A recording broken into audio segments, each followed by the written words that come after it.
Oh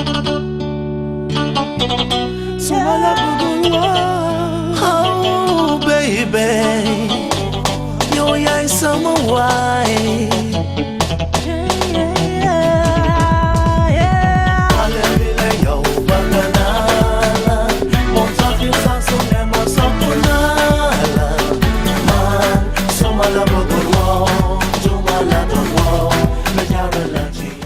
Okay, we move on to our second facilitator, speaker 2, for the same one on the health consequences of physical and the psychological implications of FGM and gender-based violence.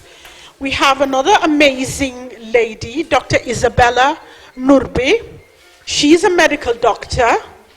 She has a master's in public health, master's in international social welfare and health policies from the Høgskolen i Oslo Akershus.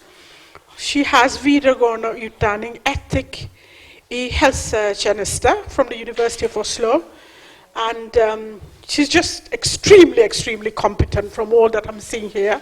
And she's the CEO of Helse og Utvikling for Alle. Her name is Dr. Isabella Nurbe, and she's going to be our second speaker on this part. Everybody give her an amazing round of applause.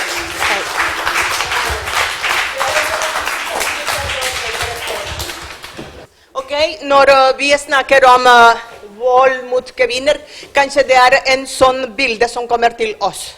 Men det ikke bare det. Det neste. Bare, ja. Yes. Så vi ser at kjønnsbasert vold bare fordi du kvinne. Det actions against you just because you are woman. Så det litt annerledes med det, ja, med den. Så når vi snakker om domestic violence, det litt annerledes, fordi vi snakker for eksempel at kvinne mot mann, mann mot kvinne, young people mot eldre, eller de voksne mennesker mot barn. Så det kan være i ulike directions. Ok, neste. Ja, så genderbasert violence eller kjønnsbasert vold. Vi kan finne mange forskjellige, så vi har her bare 4, men det kan være enda mer. Nene hadde nevnt om nå, moderne tid, vi bruker internett, så vi kan også være utsatt av en cyberviolence. Og her snakker vi om tradisjonell harmful practice, og snakker vi om family genital mutilation, så omskjæring. Og så det veldig interessant at det gjelder her i Norge ulike regler, både for kvinner og for gutter. Vi snakker om omskjæring om jenter, så det lov rammet som beskytter jenter. Men hva med gutter? Så her på en måte gutter mer sårbar hvis de skal ha sånn type prosedyre, fordi det ikke lovregulert, det uspesifikt. Men hvis man skal gjøre sånne prosedyrer til en jente, så det veldig strenge regler som gjelder her i Norge. Ok, neste. Ja, når vi snakker om vold mot mennesker, og særlig med vold mot kvinner, mot jenter, vi kanskje tar i første omgang den første bildet som jeg hadde vist. Men hva med dette? Kanskje skal vi gjøre sånn for å se at noe offer av den type vold. Vi kommer ikke til å lofte skjula for å se under. Hei. Men det skjer. Please, neste. Yes. Så jeg ønsker ikke å være sånn som noen mennesker vil ikke se den, men det en del av vår kroppen. Og jeg snakker om kjønnsorganer slik som jeg snakker om nesa mi, om øynene mine eller den. Det en del av vår kroppen, og vi må være åpne til å snakke om vår kroppen without shame. Ja? Og når vi trenger en legekonsultasjon og trenger vi en undersøkelse nedentil, vi må være åpne til å snakke om vår sex, vår seksualitet eller vår kjønnsorganer. Så vi kan se at det er forskjellige typer av omskjæring. Men for eksempel her, jeg fant et bilde med 3 typer, men Verdenshelseorganisasjonen har 4. En som er enda verre. Så den første type kutter kun en liten del, den type 2, nesten halv del, type 3, nesten alt, og syr leppene sammen, og en til som gjør enda mer destruktiv i vev der nedentil. Ja, som vi kan se, våre kvinnelige kjønnsorganer er ikke bare 2 lepper og ferdig. Nei, der inne er kjertel som gir fuktighet, og det hjelper mye for vår selvhygiene. Vår kroppen renser selv, så vi trenger det. Så hvis vi kutter der, det er helt ødelagt. Og så vi har mye nerver der, fordi det er en veldig sensitiv del av kroppen, akkurat som leppene her. Så sensitiv disse leppene oppe som leppene nede.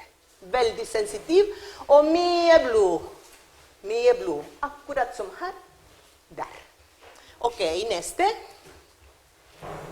Ja, så vi kan ha forskjellige typer komplikasjoner. Hvis vi kutter kjønnsorganer, ytre kjønnsorganer, så det kommer swelling. Så det gjør betennelse, det gjør mye vondt, bleeding. Hvis en jente er 4 år gammel, 3 år gammel, og tenk at vi kutter en liten vulva som er sånn, og har mye blod akkurat som vår munn, kan døde. Det kan være veldig farlig, livsfarlig. Eller anemia. Hva betyr anemia? Vi sier jernmangel, men riktig ord er blodmangel, fordi det mangler alle typer celler som er i blod. Så taper mye blod med sånn kutting, så kommer anemia, jernmangel. Urinretensjon. Hvorfor det? Fordi hvis leppene sys sammen, så det er en liten hull og en stor R. Så hva betyr det? At når kvinner trenger å tisse, skal ha problemer, fordi det er veldig liten, så drypper. Og det er retensjon. Blæren er full av urin. Våre nyrene danner urin 0,5 milliliter per kilo. Så store vi er, mer urin vi har. Vi danner. Så hvis det er ingen sted at urin skal komme ut, så det samles i blæren, og blæren blir stor. Og da kommer problemer. Ok.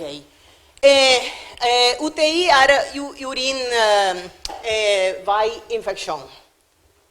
Fordi hvis det er urinretensjon, vi holder urin så lenge her, så bakterier, normale bakterier som vi har i kroppen,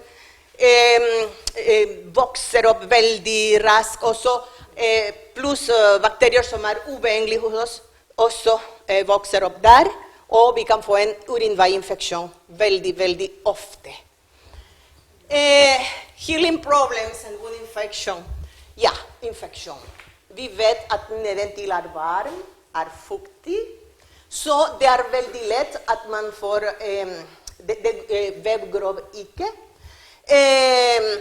Så infeksjon, så selvfølgelig for samme bakterier som jeg hadde nevnt.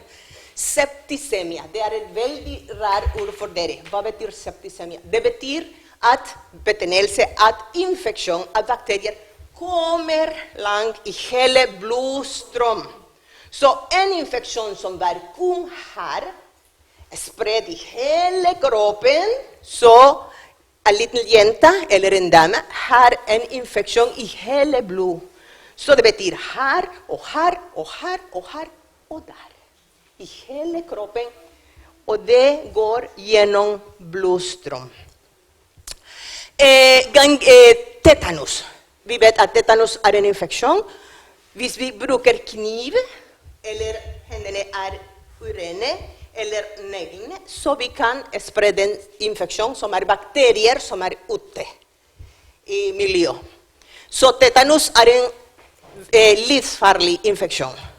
Så dere kan kanskje hørt om vaksine mot tetanus, fordi mennesker kan døde på grunn av tetanus. Gangrene når vev død, fordi det mangler blodforsyning. Så vev blir mørk, gror ikke, så det blir en stor sår, store skade, og det også livsfarlig. Necrotizing akkurat det samme. Nekrose betyr død, så det betyr at vev død, så det skal aldri gro normal.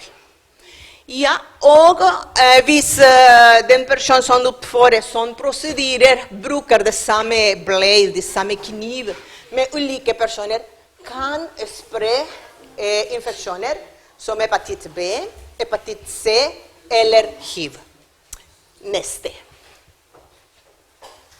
Long-term complication. Så skar, store skar, det heter keloider, jeg skal vise et bilde der. Og som jeg hadde nevnt, nervene ødelagt, så mister sensitivitet også. Hvis den liten hull så små, problemer kan komme igjen og igjen og igjen, gjentatte problemer.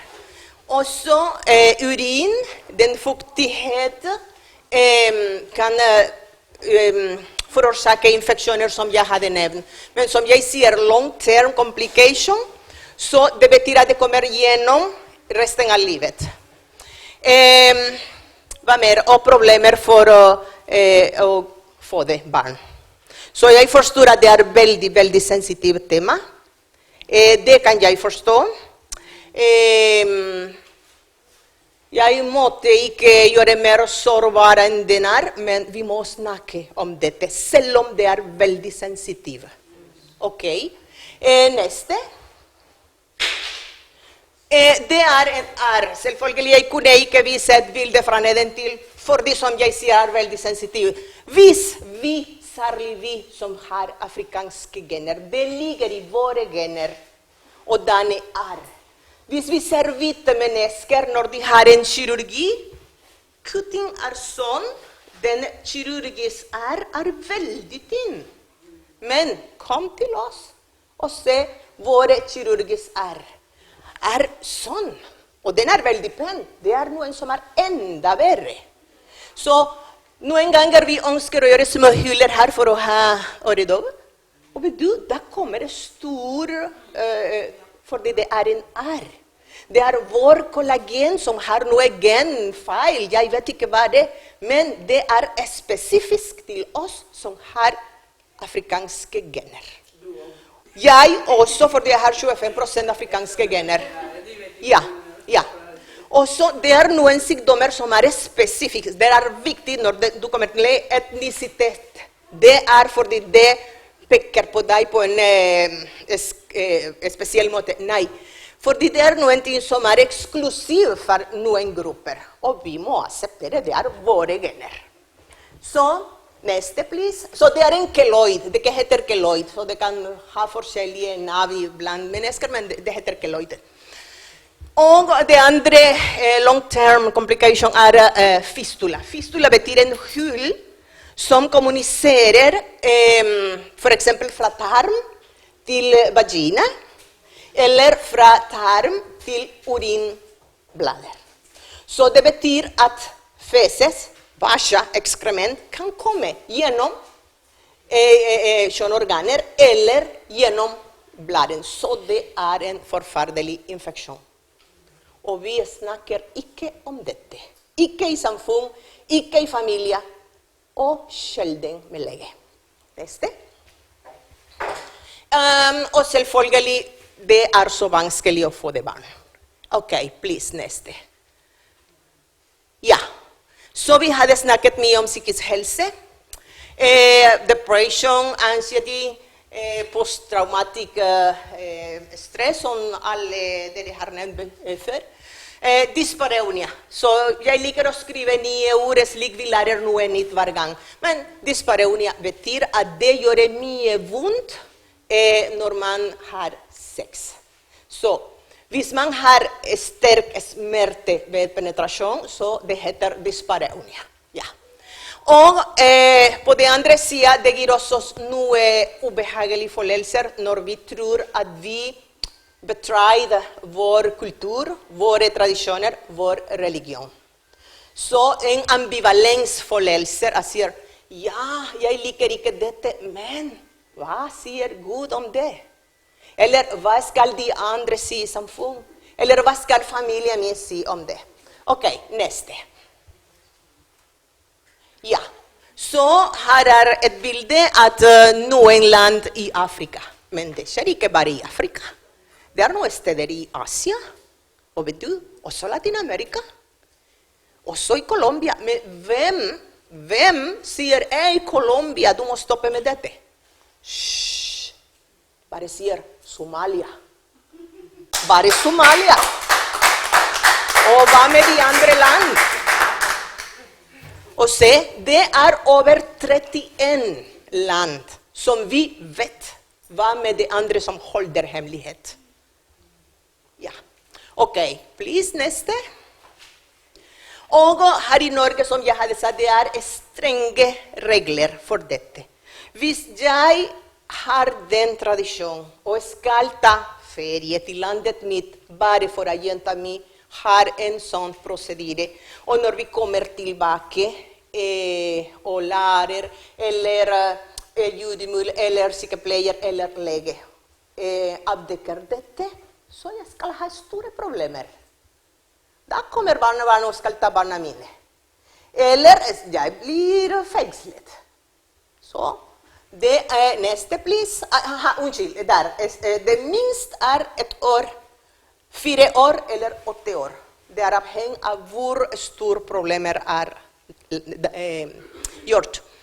Ja, så vi kan se, det lov rammet, som vi må vite dette. Neste, please. Og så, hvis man har sånne problemer, kan søke hjelp. Det finnes hjelp. Den fastlege. Så derfor snakker vi om dette, slik alle får mer tillit for å snakke om dette. Man kan si, jeg har urinveiinfeksjon veldig ofte fordi jeg Fordi vi vet legene her i Norge undersøker ikke deg. Hvis du sier til lege, jeg går ofte på do, og det svir, og det gjør vondt. Ok, urinveiinfeksjon, vær så god. Eller du får en liten flaske, og bare kom med urin. Men aldri kommer undersøke med det. For flere faktorer. Jeg skal ikke diskutere nå. Men du får sjelden en fysisk undersøkelse. Hvis du sier, jeg har urinveiinfeksjon, så lege stoler på deg. En flaske, en uristikk, antibiotika, ferdig. Men hovedproblem, hva underliggende problem? Dette. Så vi må løse hovedproblem, så det blir ferdig forever. Ja, du kan også prate med helsesykepleier, og så du kan søke hjelp også på sykehus, fordi de kan utføre, spesialist kan utføre en operasjon for å rekonstruere organet inne. Og du har mindre komplikasjoner. Selvfølgelig, det kommer aldri til å bli som du var født, men mer funksjonell og mindre problemer. Ja, så også, hvis du vet en liten jente står i fare for en sånn prosedyre, du kan ta kontakt med politi, det anonym. Også barnevernstjeneste, også lege, lærer, sykepleier, vernepleier, alle disse psykologer, alle disse personer som kan varsle om sånt problem, kan hjelpe. Og også, hvis du ønsker å ha oppholdstillatelse, og du drar hjemme for å utføre sånn prosedyre til jenta di, når du kommer tilbake, det kan være et grunn at jenta di får norsk oppholdstillatelse, men ikke deg. Bort. Så du må være forsiktig, for det UDI er også informert om dette. Så UDI i hjemmesiden har mye informasjon om dette. Også, ja, det er Røde Kors, og sånne institusjoner kan hjelpe deg med dette. Yes. Jeg tror det er den siste. Aha. Så... ja, så du kan få hjelp også, for eksempel hvis du er en kvinne og du har en jente, og mannen din ønsker at jenta di får sånn prosedyrer, så du kan ta kontakt, så du kan få hjelp for eksempel shelter, hva heter det? Krisesenter eller sånn. Det er mange forskjellige. Eller i motstand. Det er en mann som ser at kvinner skal gjøre sånn og sånn, så ja. Det kan ringe hvem som helst, og hvem som helst kan få hjelp. Og det hovedsaken er å beskytte barna mot dette. Alle speaker her har sagt at vi må stoppe noen vaner, og at vi må endre våre tanker. Vi må endre her. Yes. Ok, man kan få hjelp, kan ta kontakt med noen av disse institusjoner, og hele systemet kan hjelpe deg. Yes? Siste? Aha, og for dere som er interessert i tema, det er en film, det finnes gratis overalt, også i YouTube. Desert Flower, det er som en... det er ikke en roman, det er egentlig en dame, hun, som ble offer av dette, og hun kjemper mot disse type prosedyrer. Hun er fra Somalia, og så hun ble omskjært, og her hadde mye plager. Hun forteller med detaljer. Det er en kjempegod film, berørende, men lærerik samtidig. Yes, og... ja, vi må stoppe dette. Vi må endre her. Samfunnet endrer seg, så vi må endre seg samtidig. Og til slutt, tusen takk for oppmerksomhet.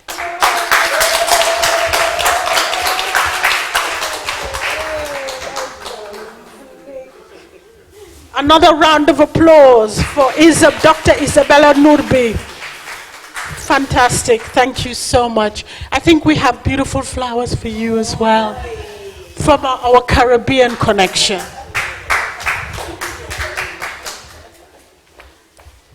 Well, this is the same platform where I met Tayab, where I met this lovely doctor. And she is one of my inspiration. And if she can inspire me, which I think Bente can say how tough I am, because she knows me with she always said I'm tough. And she can inspire me. So if she said I'm so tough, and she's inspiring me, then you must just imagine how tough she is for me. And with that, please give her a round of applause, because she explained everything so finely. Thank you.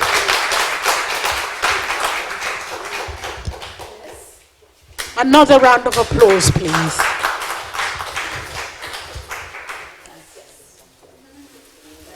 It's beautiful. Thank you. Oh, touching. Thank you very much, Doctor. And on that note, we are running a little bit behind. We are about 7 minutes behind the original program. So if we can quickly get all of the panelists, all of the speakers and experts on the floor or on the table for our last session, which is a panel debate, Leadership and Accountability. Each one will quickly say something about how do we see it being done. Are there laws and regulations in Norway what are some of the actions placed by authorities on these areas? And that should run us until 3:10 before we have our closing remarks and vote of thanks from our mother, co-founder and president of Pan-African Women's Association, Christina Mungai. So yes, we have the panelists in place. I think each one can quickly talk about the first thing. How do we see it being done? Leadership and accountability. How do we see it being done? Strengthened accountability on enforcement and implementation of Norwegian and international laws.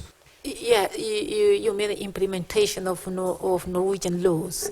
You know, it's not easy thinking about implementation when you want to implement something to a group of people with the law knowledge. Laws are there, but do those people you want to implement, the group who is supposed to be implemented, do they understand? Or you know, I think that's why it's not easy if those people are not well informed and they don't have enough knowledge about what they want to implement. I think it's, if you want to implement any law in any place, so first of all, you have to educate people, you have to let people to understand what you want to implement about. You can't just go there and say, okay, I want to implement this, this is the law. The law is here. But if they don't understand what it's about, it's not easy to be implemented and be applicable. I think so. So I don't know others. Very right. The law is there. Yeah. And no law is completed unless we go through the system. And we also see the laws being changed in the countries. And especially the ambassador, one of the example, Tunisia, they have made tremendous law changes in their countries. But similarly, here, our job is like with the government or with the private sector or maybe on the civil society sectors. So we know about the laws, but how we can implement the law to, with, like I said, through dialogue, what we're doing today, to make it understand. All my colleagues have done the same, like just to give the information, knowledge to our communities to understand what requires is. They talk about the policies, they talk about the law, but the really matter is on the ground, grassroots, what we deliver. And we deliver the knowledge. And through that knowledge, we understand the implementation of, same time, the law and changing our own attitude, our own behavior toward the odds we're facing. And again, I'm really, really grateful and thankful to be here today because this is the way to go forward. When we talk about the dialogue, I thought I would also say in the dialogue. So dialogue is not just overflow this dialogue. So you just talk about it, but you should understand, take it in, deep in, and see these consequences we are facing. And then you change your attitude. If you don't understand the why you need to change your attitude is being mentioned by the doctor that it is not easy, but it is quite difficult giving the task, but you do change your attitude. Like I said, through hierarchies, where we maintenance the adoption of the new behavior, that we have changed our attitude. I'm sitting with the almost females, which is, somebody asked me, you are very moody. Why you do hire so I have to be here, I have to be among them to understand the problems they are facing, so we can talk about it. And similarly, I must say, it's not only your problem, it is a problem, male problem as well. Our attitude needs to be changed. Absolutely, Tayyab. Tayyab, do you think creating these safe spaces to discuss these issues, just implementing the law without making adequate funds available for minorities and organizations that deal with these issues. Do you think it will work without adequate funding? I think we all agree on this, that without government funding for the civil society, it's not easy. So it's not only that we need funding, all the civil society organizations do need funding to make their own activities, make their own, like we do thousands of events. How could we do it if we don't have the funding from the government? So what really matters is like, how do you approach to your department, integration department, that we require so much funding to do this work. And where we are quite weak, in fact, the minorities organization now I'm talking about, we are quite weak to put your own case forward to our own government that this is what we really require if you really mean to change our own system. I could just say a word. Nobody knows who I am. I'm Fawzia Said Hassan. I'm going to talk about something else, but I just want to add into what the doctor said and type. What is law if implementing law if it's not being followed? I can just give an example. Like I do work with negative social control and FGM. The law in Norway is very, very strict, but you have people taking their kids out of Norway and practicing the practice. So that means we haven't educated that person enough. So education is actually number one. Yes. And to do that, we have to find the people who, like in every African culture, we have the pioneers. I always said, if my grandmother had an education, because she was a very powerful woman, none of the girls in our family will have been circumcised, because she was very powerful. Then we have to look for those people and educate them. And then let's not just stop in Norway, because even though we stop circumcision and negative social control here, it's still happening in our own home countries. How do we educate them so that when they come in, they don't go through the whole stories? So the law is there, it's protecting us, but we need to educate ourselves. That's the most important. And then I just want to go to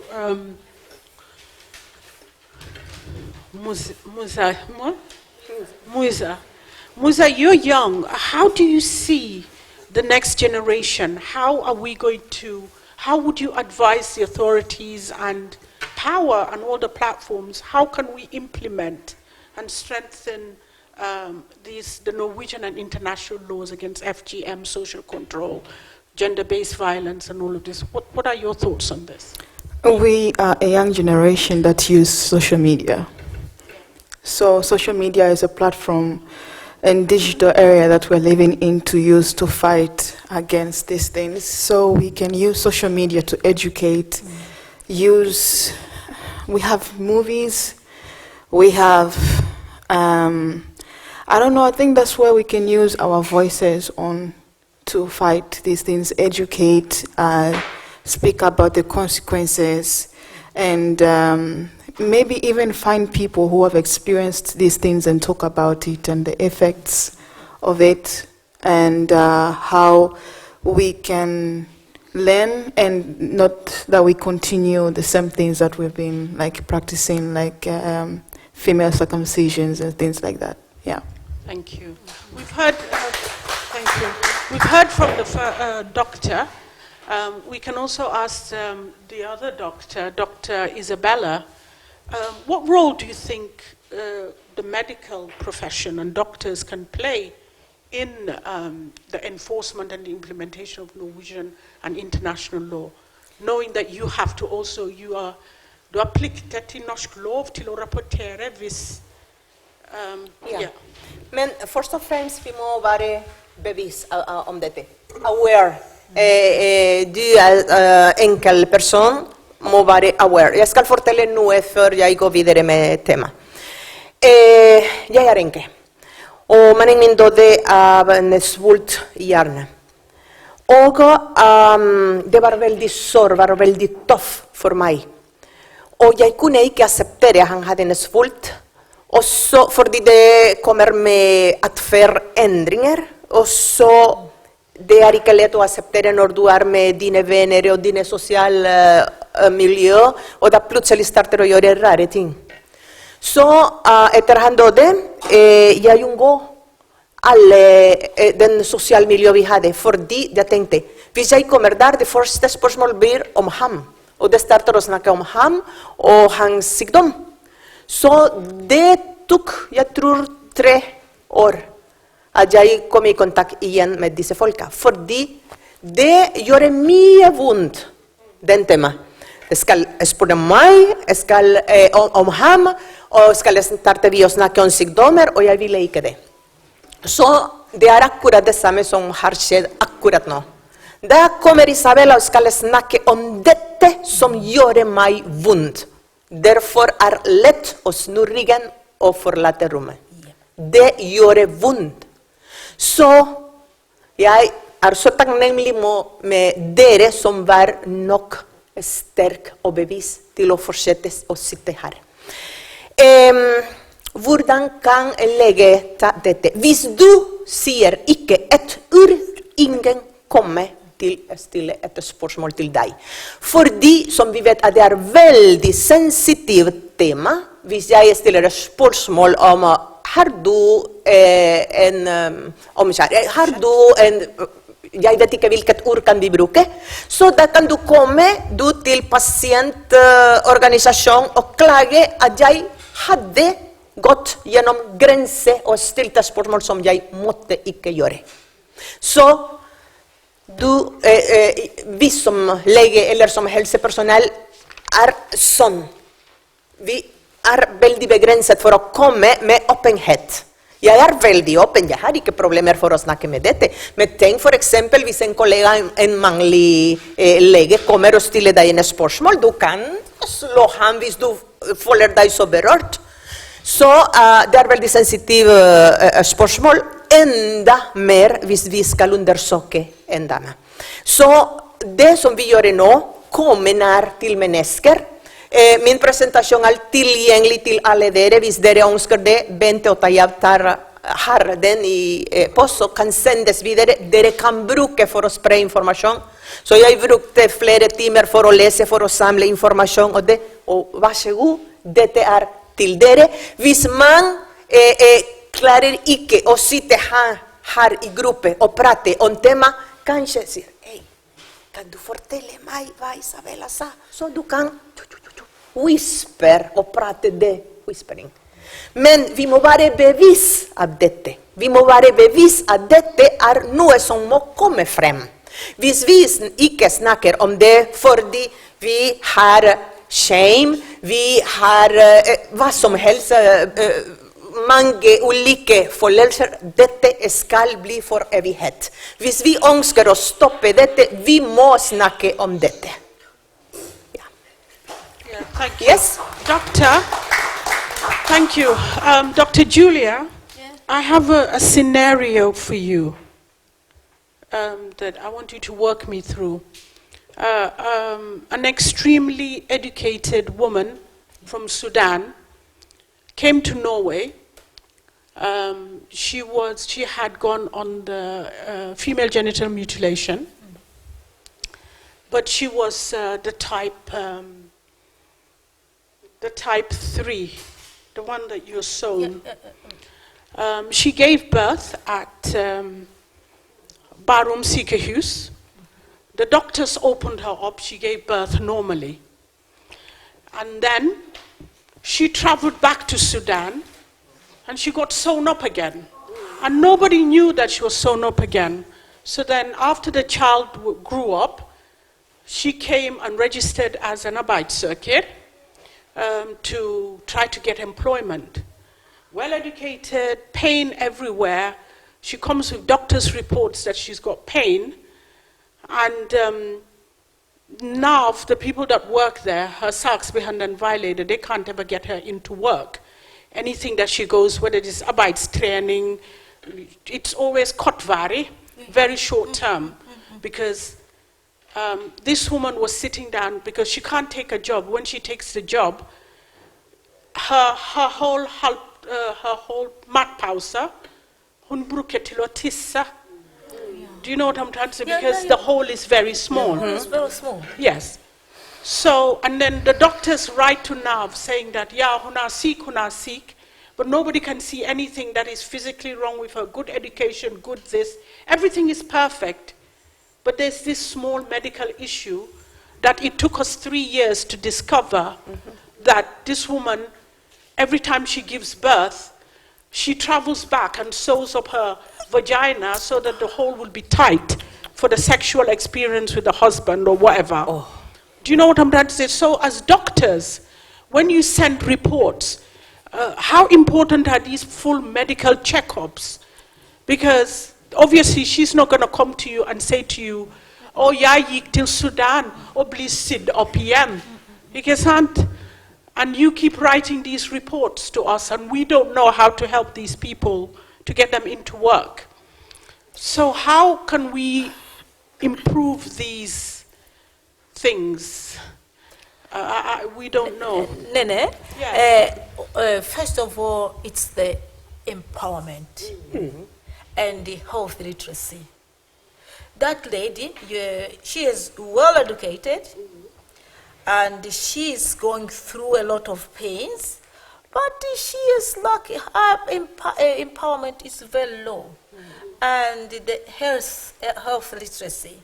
And if she was well empowered and with a very good health literacy, she could have told her doctor from the beginning. She is here in Norway, she's not in Sudan. Why did she go back to Sudan to get the same practice? Because of the husband. Isn't it? Because this issue of girls and boys business, women and women business, yes, they are very important in human beings, but they are not very important when you think about other things. Now, the job issue is very important than the husband issue and getting that again. Yes. But I think as health professionals, you've seen that I, Nene Boja, I'm giving an example for myself. I've only had one, it's not me. But what I'm saying is, I come to you and you tear me up, I give birth. And then I come for child number 2. And you see I'm sewed up and you tear me up again. Don't you think that there should be an alert as a medical profession that something is not right here? I've had 3, 4 kids. And each time you're seeing that you're opening me up. Isn't that an alert for medical practitioners to protect that this woman is not empowered enough and she doesn't have these safe spaces to talk about these issues that are affecting FGM? The consequences of FGM are still here in Norway. These spaces are still very, very much important because I work in NAV. We can't get some of these women out in work because of certain issues that medical practitioners are not identifying. They're missing it out. And another thing, we don't check. Dr. Isabella talked about that. We could see even where you can call and get the help. But if we don't learn to be open, and the health personnel, they were responsible in that case to report it from the first child and the second child. It was supposed to be reported. Yes. Yes, it was supposed to be reported. If they didn't do that, then it's their fault. It's not the lady's fault, even though it's her fault according to her culture norms. But health personnel were supposed to report that. Yeah. Yes, I think I have Tayab that wanted to comment, and then Fusi at the side. Yeah. Being even health personnel, gone through all these cases like you mentioned. Socrates once said, du kan ikke lære mennesker noe, men du kan skape et miljø hvor de kan oppdage sannheten selv. Det er sant. Og det vår jobb å tilrettelegge at disse kvinnene lærer ut av det.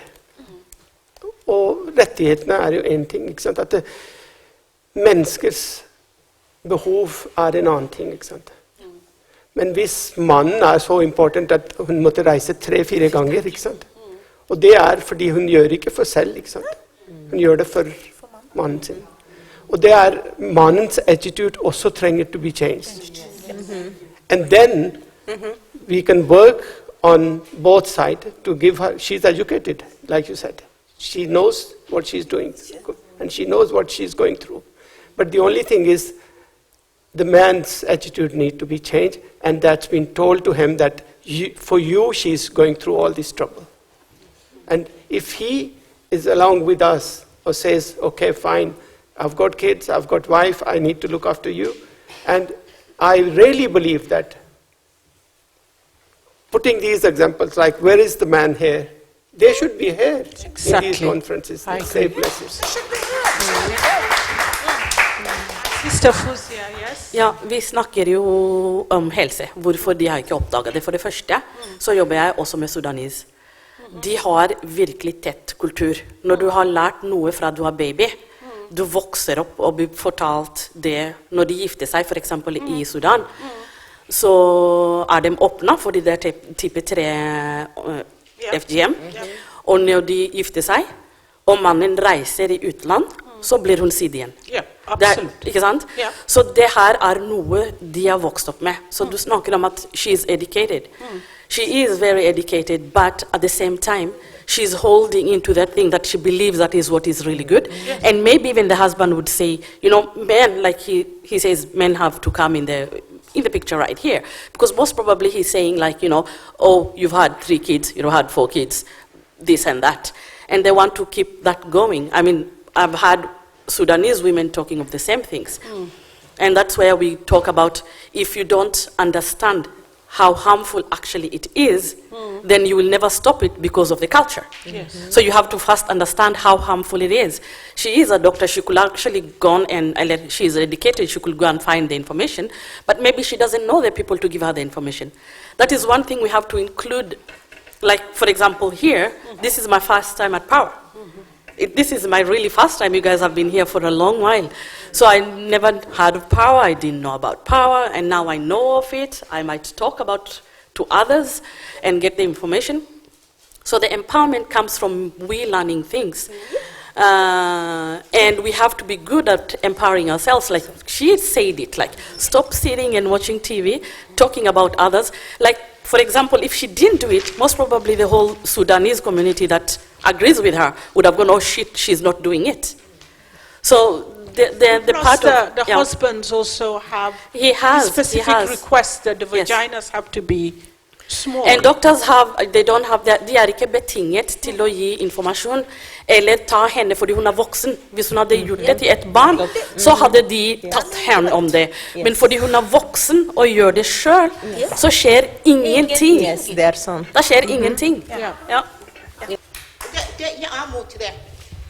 Hun født i barna på norske sykehuset. Frem til hun flyttet hjemmefra, og det lege og sykepleie ansvar til å informere og kunne gjøre eller reparere henne. Og de skulle ikke slippe henne å gå ut. Det norske lov. De blir fortalt når de lander på flyplassen. De blir fortalt når de sender barna i barnehage. De blir fortalt når de skal til første helsekontroll. Og jeg skjønner ikke, de slipper den dame alene og reiser tilbake til Sudan, og kommer tilbake til Norge, føder barna, og reiser tilbake til Sudan, bare til å tilfredsstille mannen. Det mannen som kjære. Men jeg sitter på et komité til Stortinget. For mennene, det så vondt, de fortalte oss. Det ikke bare å ligge med en dame som fest av sidd. Det også for vondt. Men tilbake til det. Jeg synes, jeg må beklage, hun født i barna på norske sykehus, og de har ansvaret å ta vare på henne. Men, veldig bra. Jeg helt enig. Legepersonell. Et ord. Hun voksen. Og et ord. Hun voksne, og hun samtykkekompetent, så ingen har plikt til å gjøre. Yes. We have the young person. I want to hear the voice of the young as well. Yes, good. Yeah, thank you. No, I just have a question because, sorry, yeah. No, my question was, so for utlandske leger, maybe for you guys, maybe because you're aware of these things, right? So maybe you can actually take part in kind of like starting those conversations, especially when you know where the people come from in that sense. But then again, doesn't it take, let's say, educating even the Norwegian, because most of the doctors, like fastleger, they are Norwegians, right? And when they don't know these things, it's like the situation that you guys mentioned in terms of how, I know the doctor, she mentioned that you come to a doctor, you just tell them, oh, I've been paying too much and I have these symptoms. They don't even go deeper. It's just like, okay, antibiotica, you know what I mean? Exactly. So in your case where, because you're aware of these things, you kind of like actually take your time and try to also pröva undersöka lite mer and see could there be another reason behind that. But maybe the focus can also be on finding ways to actually infiltrate the minds of even like basically educate the Norwegians themselves as well, because they're not aware of these things, and maybe in most of those cases they don't catch it because for them it's just a matter of also they try to forget that, okay, you know what, I'll just believe your word in that sense. Yeah, I don't know how we can do that, like to educate and basically, She's basically saying that the Norwegian health personnel need more training in the area of Yes, det är women's, ett point fordi det är något som heter kulturforståelse. Also, sometimes I ask to my patient, do you want attention in the American way, a Spanish way, or Norwegian way? Fordi det er helt annerledes. Yes. Og så norske system, lege har 2 minutter med deg, og 10 minutter med PC, for det er mye administrative ting å gjøre, så det er veldig vanskelig. Og i tillegg, hvis du ikke bruker din tid fornuftig og kommer med riktig og presis informasjon, så du mister din sjanse.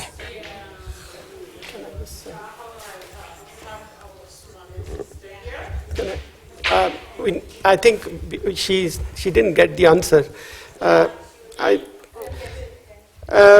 We as a network has a job to do with the same way we come to you. So we go to the even Norwegian doctors as well and the health personnel. But the only thing is like how much time do they have to join these seminars and workshops? Most of the doctors, like GPs, they are interested to know about the communities where they have a lot of migrants. In a bydel, Sondre Nordstrand, alla dessa bydelarna, Stovner och så vidare. They have gone through these workshops, these seminars, so they know about it now. But it's like, I mean, it's a long process. We're going through more and more information. Like say, we bring the information from the myndigheterna, och vi ger information till myndigheterna också samtidigt. Tack. Bismillahirrahmanirrahim. And me, it's I don't know so much in English. I'm Somali.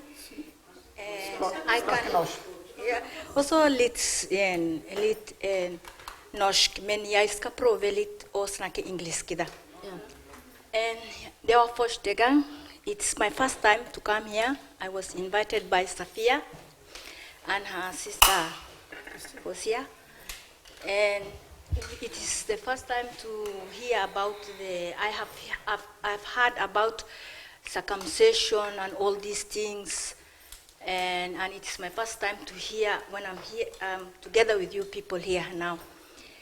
But to stop this circumcision in Somali, if I talk about Somali, because I'm Somali, in my traditional we have a lot. It's still going on. And this thing, what will make us to stop, it's only one thing. When I've looked all around, I think it's only one side. And this is, we Somali, we believe in, we are Muslims.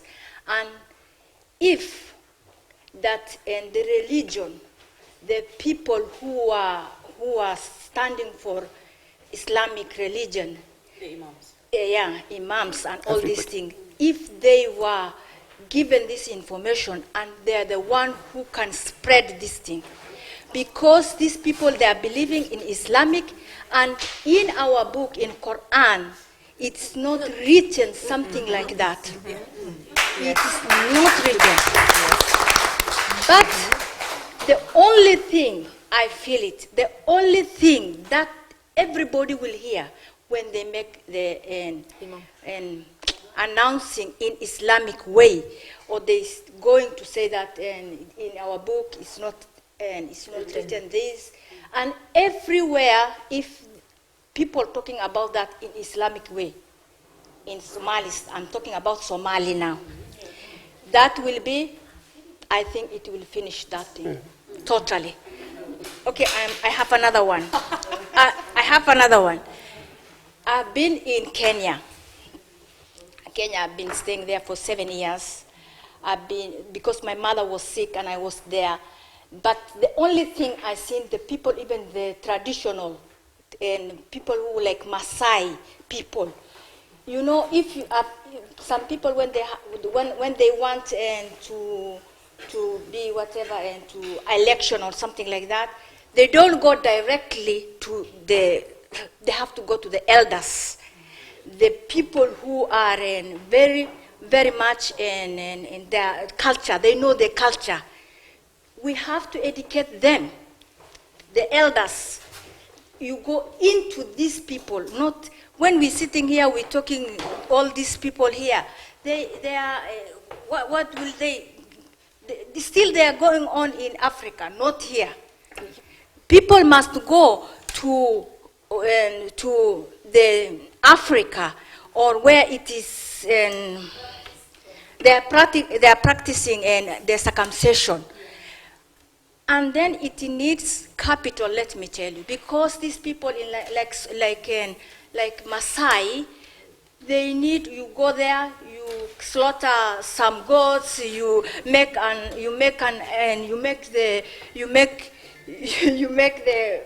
some, what do you call it, their culture way. So the elders will sit with you. The elders, you learn from those people down there, not these people who are educated, who are everywhere, but elders there, down there. People must go there. That is that much I have. Yeah. So what our sister is basically saying is that we need I think my sister, absolutely right. There is a way of doing things, and you mentioned this, but we already try to do it, educate our faith leaders through the empowerment, them, and our elders as well. The struggle is still going on. Yours is the first time, and we've been working last, I think, 15 years. Wow. This is, let me explain to you now. The scenario, the COVID information came from the Mindietna, and I personally visited 18 mosques, the Muslim leaders, 18 mosques, by giving them the information that how important this information is. But at the same time, that give us the access to talk about the other leaders as well. And this is how you approach. So you don't take FMG and go to the mosque and say, I'm going to talk about it. They won't let you do it. They said, this is not the place to talk about the sex or women's rättigheter och allt detta. Det är ett sted för att be. Men vi har laget dessa avtalen med dem att hvordan vi ska informera dem när de själva är med till att lyssna.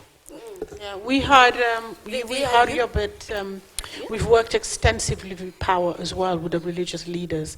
But what the lady is trying to say is that it's okay that we are addressing it here, but it needs to be addressed at the grassroots as well, of course, in the continent, in the practicing countries, and also that we have to focus on removing the ideas that it is in fact a sunnah.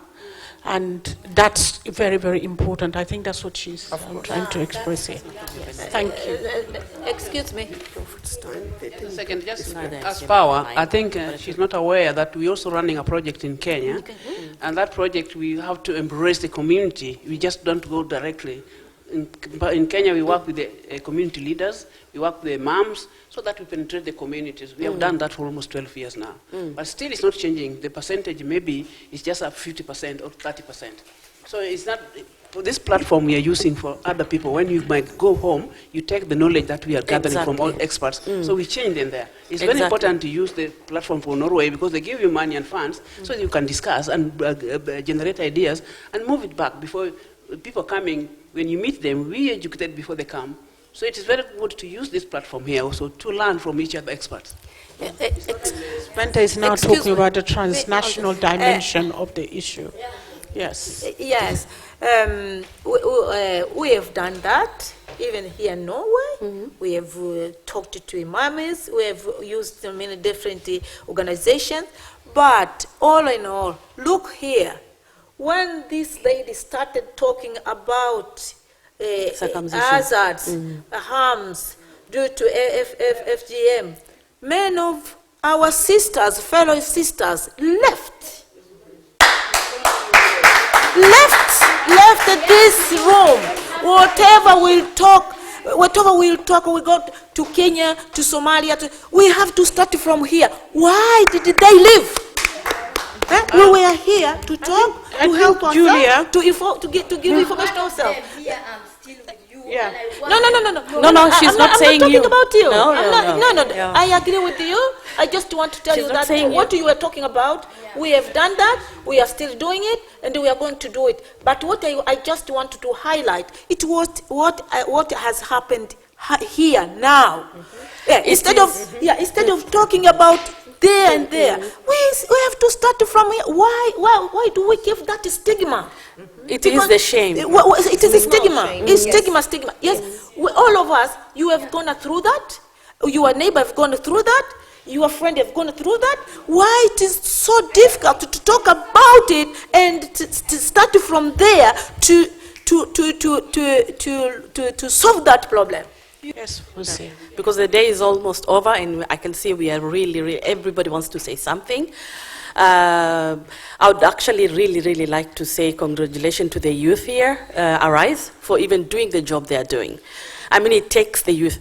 We've gone through it. It's a cycle. So when you start to build yourselves and educate yourselves, and that's what you're doing, we are already starting somewhere. And you're here listening to us, like we are the mothers. So you're here listening to us, and to actually, even to us, actually stop gender violence. We have to talk to our boys, mothers. Every mother that is sitting here, they know how they talk to their boys. Our boys are left to do whatever they want most of the time, and our girls are always being told, you're the girl and sit home and do that, even here in Norway. So the mothers in the house, you have to start educating your boys too. They have to understand what is wrong and what is right when it comes to women. They have to understand women's health. They have to understand how they're going to help the women and their sisters and their mothers. So unless we do that, and the youth, I'm just like applaud to you.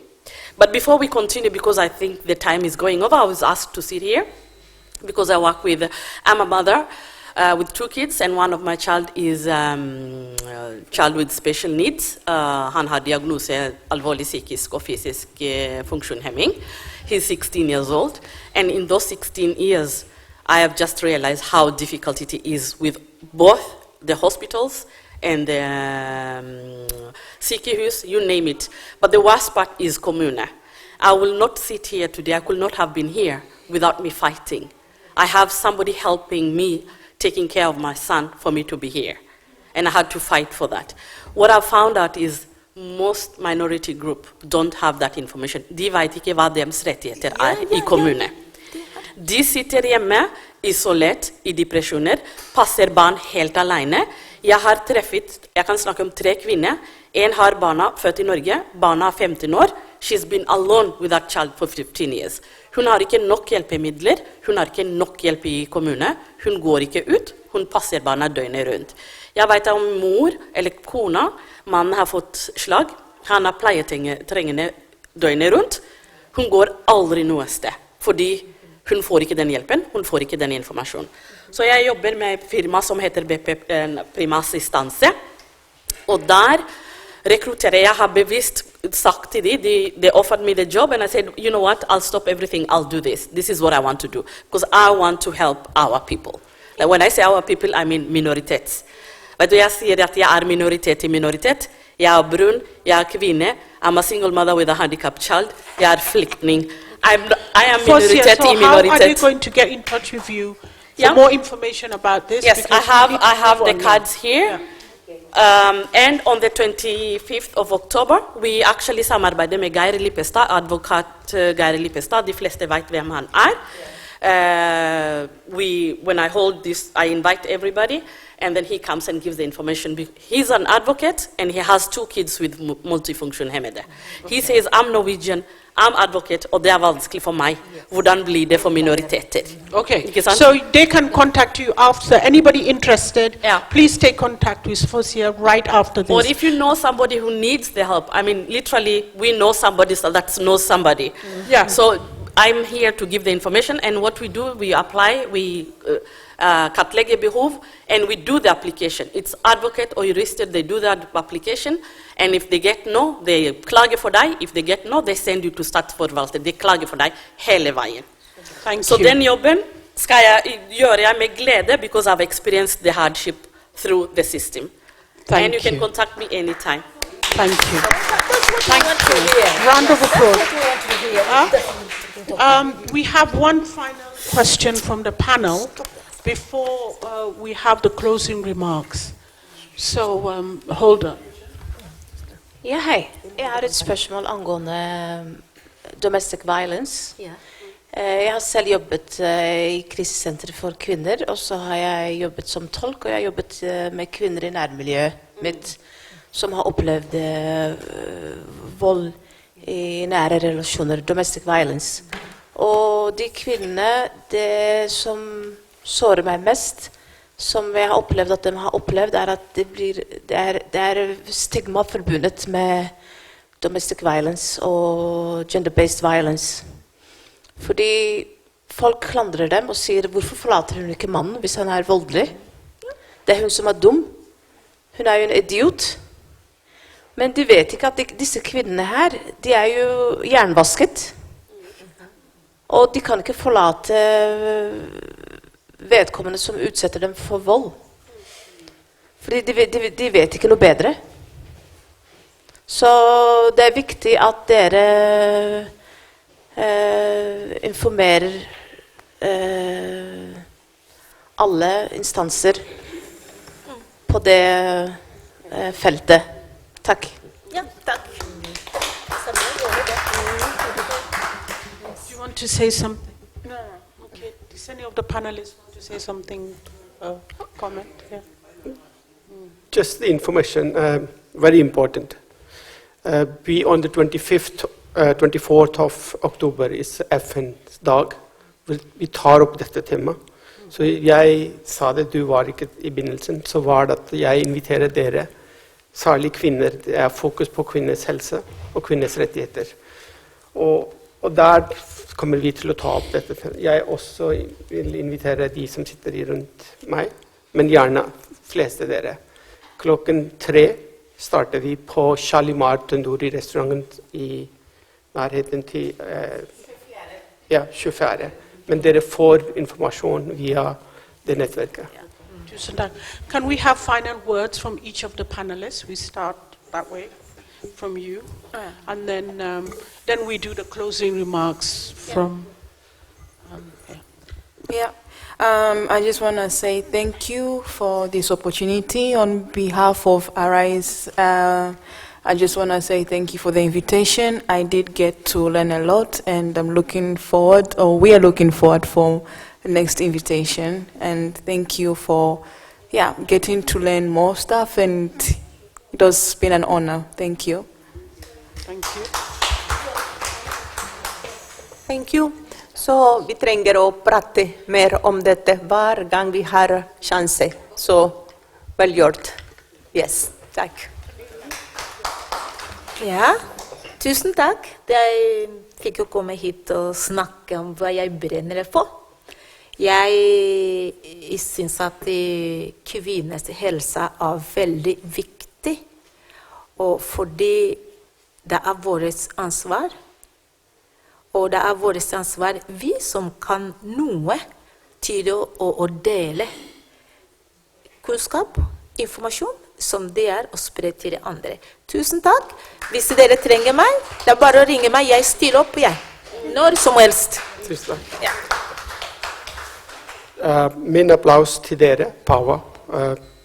Veldig, veldig lærerik å være her, alltid. Jeg viste dere et bilde hvor det var same old shit og crazy new shit. Samarbeid veldig viktig. Samarbeid gir fordeler. Og via det samarbeidet så kommer vi videre. Takk til dere, og takk at vi til stede.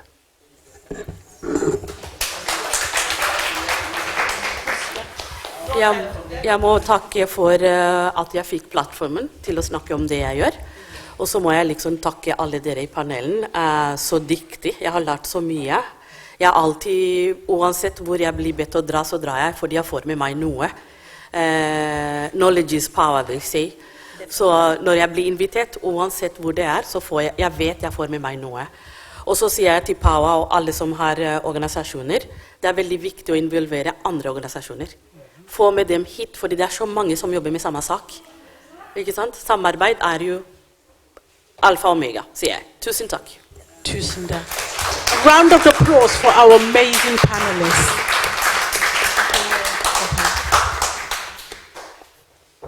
Closing remarks by an amazing woman, our mother. Christina is a very, I'm going to start crying. When you're down and you're out, this is the lady that really makes huge efforts, at the cost of not to the organization but her own personal costs. When I was going through the hardest parts of my life, do you know what I'm trying to say? It wasn't a Gambian or anybody else that came. It was Auntie Christina that reached out to me, pulled me out again, and told me, you can do it. She's a mother to all of us, just like Auntie Benta.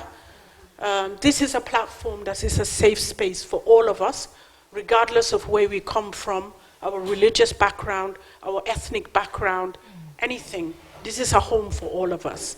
So I want us all to stand up and give a warm welcome to Auntie Christina, who is the co-founder and president of the Pan-African Women's Association. President. Okay. Yes, can you write your number here for me and your name? Christina, please.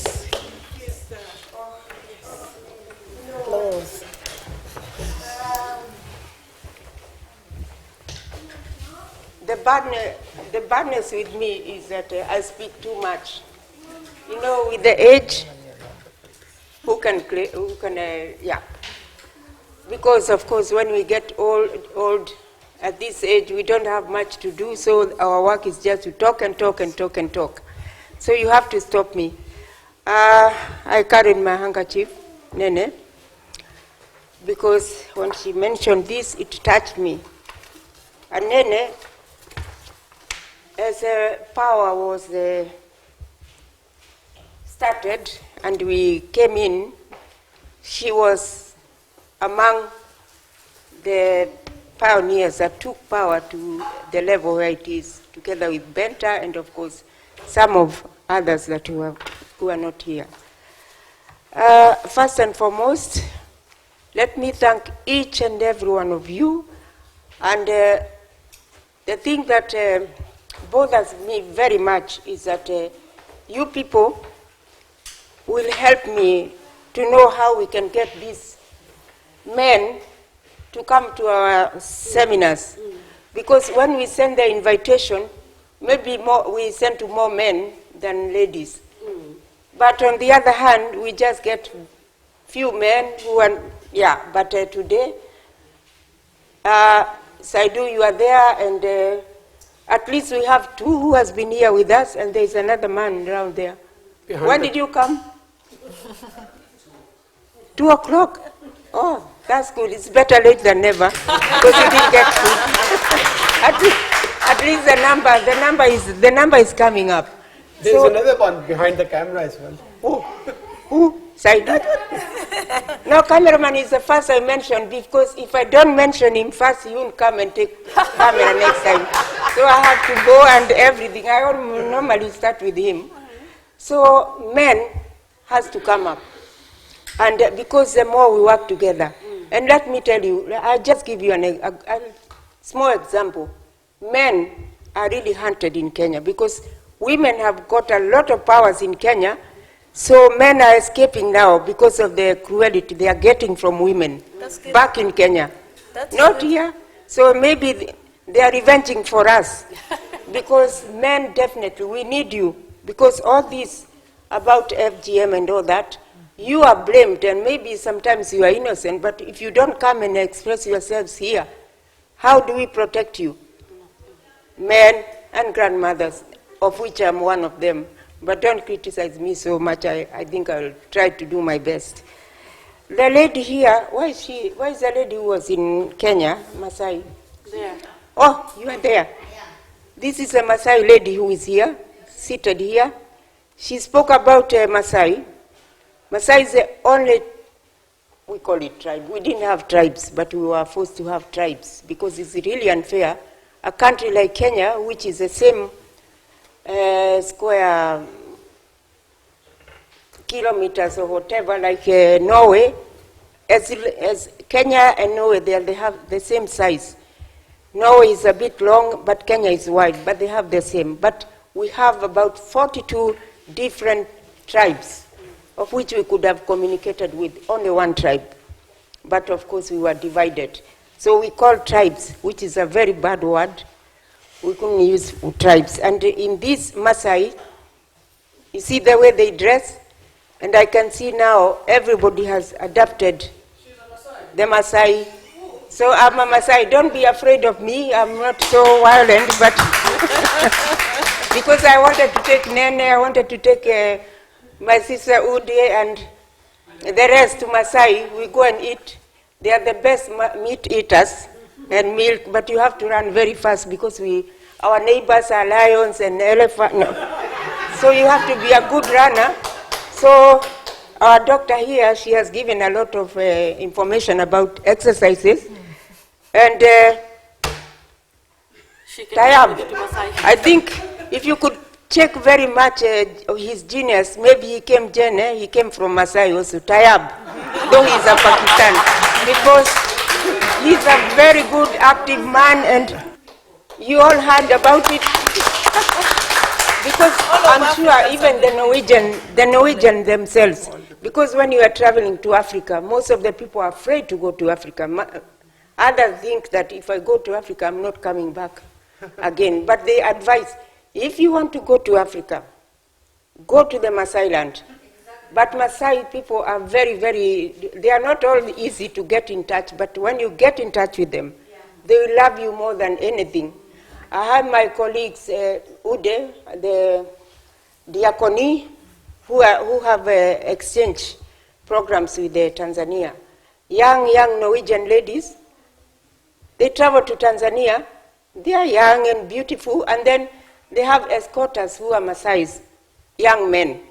These ladies, they just sleep there. Even they are putting, what do you call it, bikini and all that.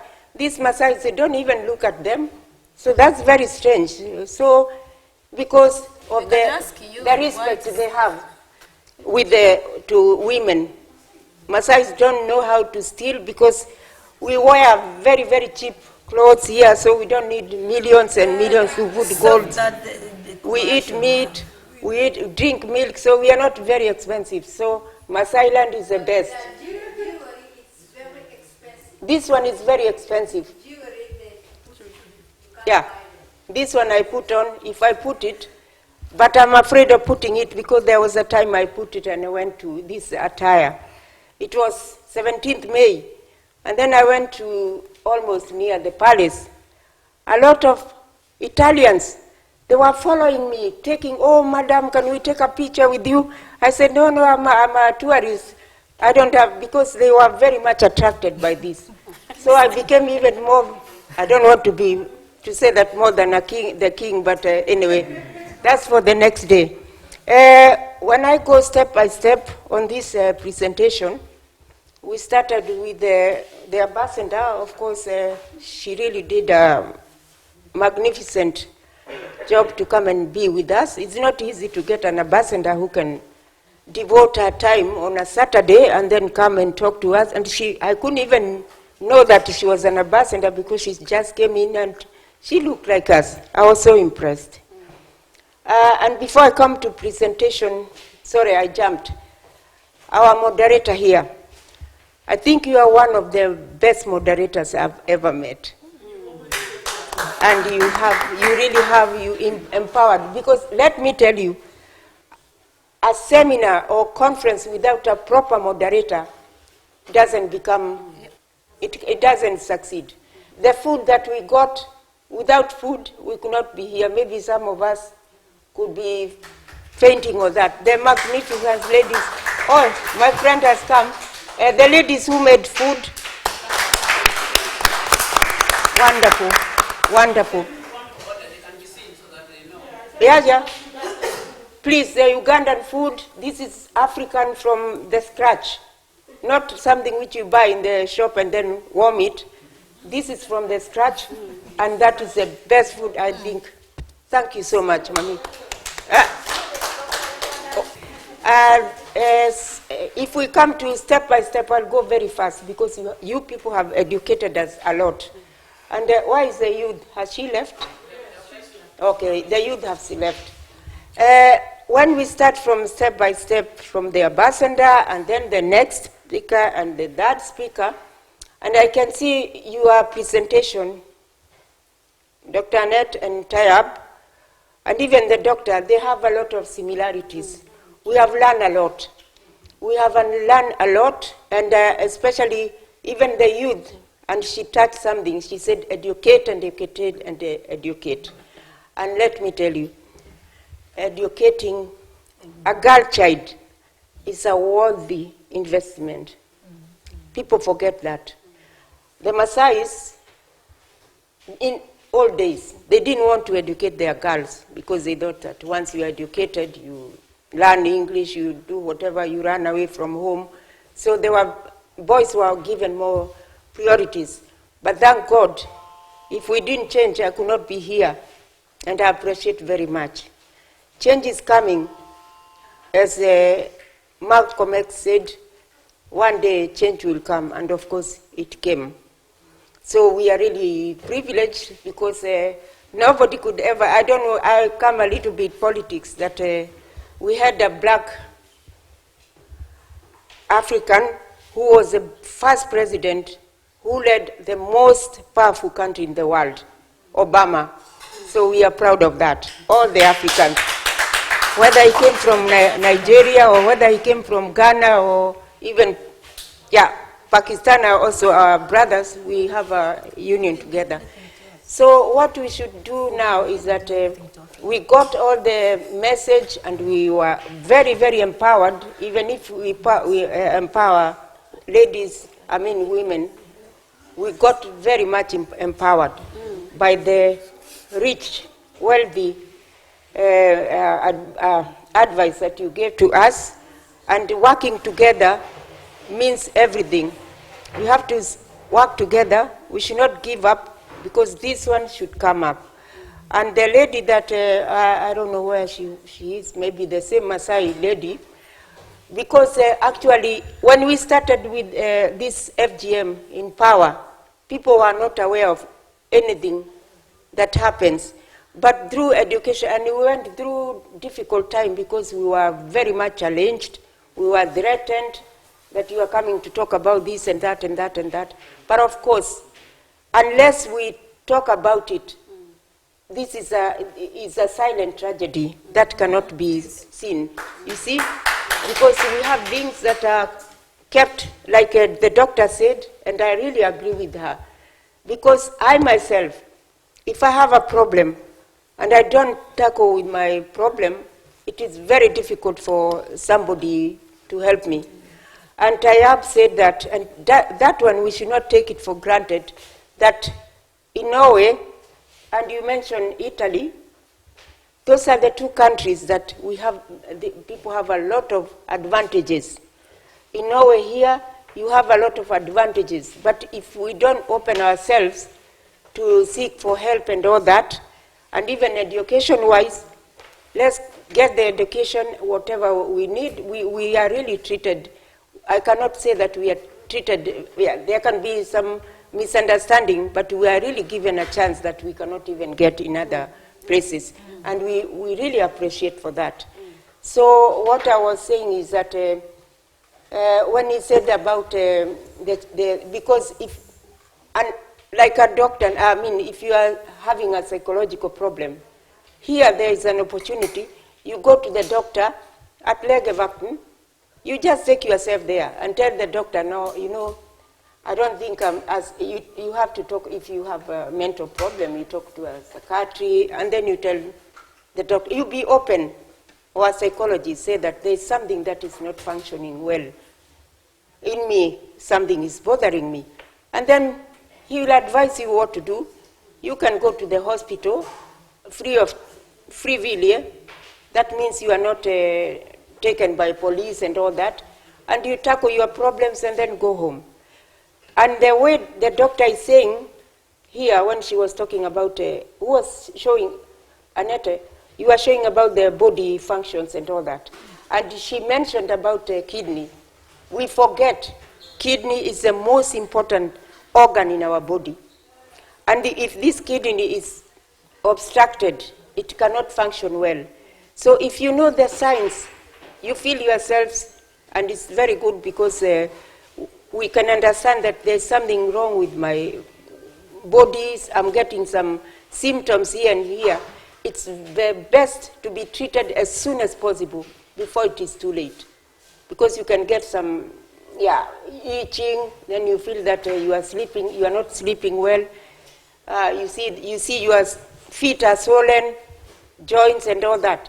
You have to seek help as soon as you can, because that is a sign to show maybe kidneys are not working well. And the activities, I think the next seminar we are going to have, let us focus very much on exercises, because that is the key to everything. Our body needs a lot of exercises, whether you have AIDS, whether you have cancer, whether you have diabetes. Exercise is the most major thing that can help us, you see? So you have to see how you can help with activities. You can run. It is very expensive to go to the physio maybe sometimes, but thank God there is sun, there is everywhere, there are mountains here. You climb the mountains, it's free of charge. Do as much exercises as you can. Eat well, sleep well, and everything function well. I think I finished there, and thank all my friends, sisters, brothers, and everyone who has come to us today. Thank you.